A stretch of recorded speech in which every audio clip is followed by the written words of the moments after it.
कौन है एमपी का नटवरलाल जिसे कोर्ट ने सुनाई 170 साल की सजा। 34 लोगों से ठगी, निवेश के नाम पर 72 लाख का लगाया चूना। अगर आप भी हुए चिटफंड कंपनी का शिकार तो कोर्ट करेगा तगड़ा न्याय। 55 साल की उम्र, 170 साल की सजा। क्या इतनी लंबी होती है किसी की उम्र, या मरने के बाद भी जारी रहेगी सजा? एमपी के सागर में कोर्ट ने धोखाधड़ी के मामले में एक व्यक्ति को ऐसी सजा सुनाई जो पूरे देश में चर्चा का विषय बन गई। आरोपी को कोर्ट ने 1-2 नहीं, 10-20 भी नहीं, बल्कि पूरे 170 साल की सजा सुनाई। इस ऐलान के बाद आरोपी तो घुटनों पर आकर रहम की भीख मांगने लगा, लेकिन पूरा देश ये सोचने लगा कि क्या किसी की उम्र 170 साल होती भी है, या फिर इस सजा के पीछे कोई और लॉजिक है। तो चलिए आपको इस वीडियो के जरिए से बताते हैं कि आखिर कोर्ट के 170 साल की सजा के पीछे का राज क्या है और कोर्ट ने इतनी बड़ी सजा कैसे दे दी है। लेकिन पहले ये समझ लीजिए कि इस आरोपी ने ऐसा क्या किया जिसके चलते कोर्ट को ये सजा सुनानी पड़ी, और कौन है एमपी का नटवरलाल नासिर मोहम्मद।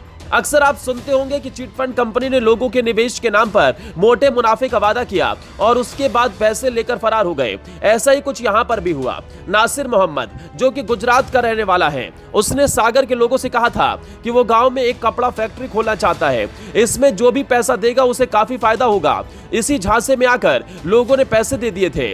नासिर ने 34 लोगों से 72 लाख रुपए ऐंठ लिए थे।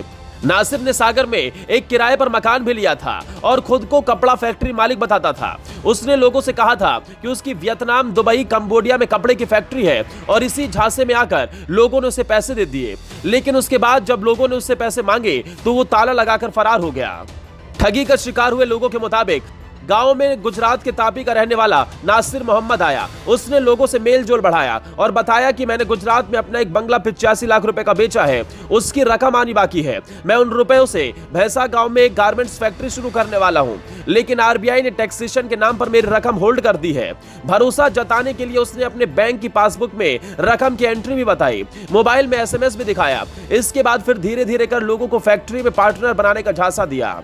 ठग ने यह भी कहा कि मेरे लड़के वियतनाम और दुबई में हैं, वो इस फैक्ट्री से तैयार माल बिकवाने में मदद करेंगे। लोग उसकी बातों में आ गए। फिर किसी ने 8.5 लाख, किसी ने 98,000, तो किसी ने 6,20,000 रुपए तक नकदी और चेक के जरिए दे दिए। इसके बाद जब नासिर ने फैक्ट्री नहीं लगाई और अपना मकान बदलकर दूसरे मोहल्ले में रहने लगा, तब उस पर लोगों का शक हुआ।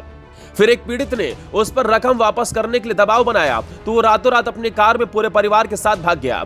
सागर पुलिस ने उसकी तलाश कर गिरफ्तार कर लिया था, और इसी मामले में अब कोर्ट की तरफ से फैसला सुनाया गया है।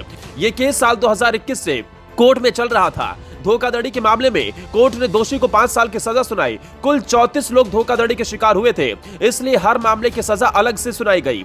इस तरह कुल 170 साल की सजा का आदेश दिया गया।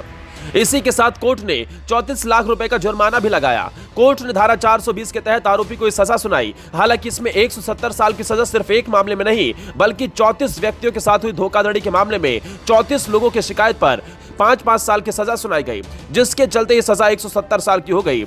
आरोपी नासिर अब अपर कोर्ट का दरवाजा खटखटा सकता है, लेकिन फिलहाल कोर्ट का यह फैसला पूरे देश में चर्चा का विषय बना हुआ है। दोस्तों, कोर्ट की तरफ से दिए गए इस सजा पर आप क्या कहना चाहेंगे? कमेंट बॉक्स में जरूर बताएं।